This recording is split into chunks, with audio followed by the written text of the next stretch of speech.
The first is preparing your tent pad. Right here where I am, it's rocky. These are lava rocks, basaltic sort of stuff. Yeah, same. Sharp, hard, unenjoyable to sleep on. You think, no problem, I think I've got all the rocks. And then you get into your tent and there's just one poking up. I thought I had my tent area all set because I was just sleeping in a tarp. I got all set up, I got my air mattress, no problem. At 2 a.m., I get up, I'd slid off my air mattress and I thought, oh, I'll just wriggle my air mattress. Wriggle, wriggle, pooh, stoo. Yep, put a twig right through my air mattress. And there was no repairing that easily until I had to get out my patch kit, get it cleaned off, get the damage cleaned off, get that patch on there, re-air it up all at 2 a.m. because I just didn't pay attention to one stick standing up. So believe me, that extra 5 minutes of just making sure your tent area is as clean and perfect as possible will make all the difference in your camping experience. And the second thing that can really make for a miserable night is using or not using ventilation.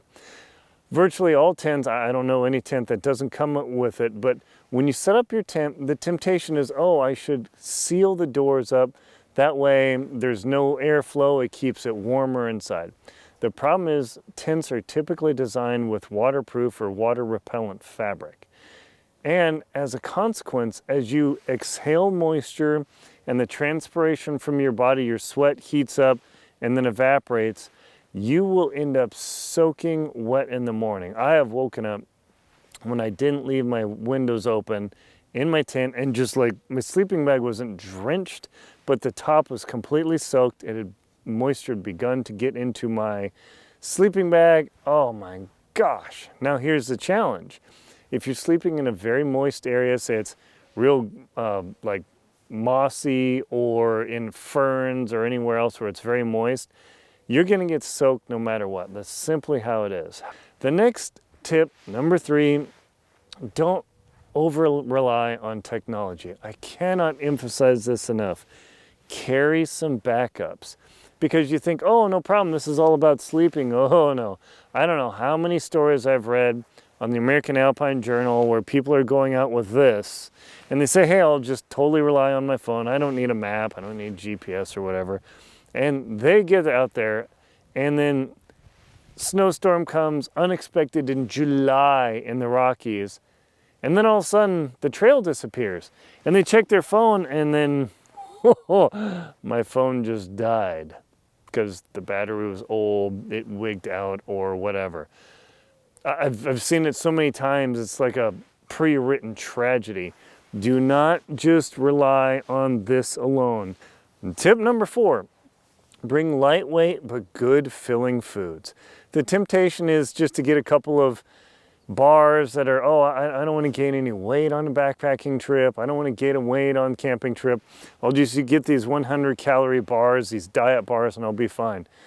Please don't do that. That happened to my buddy and I, Terry Williams, on our Greenland trip.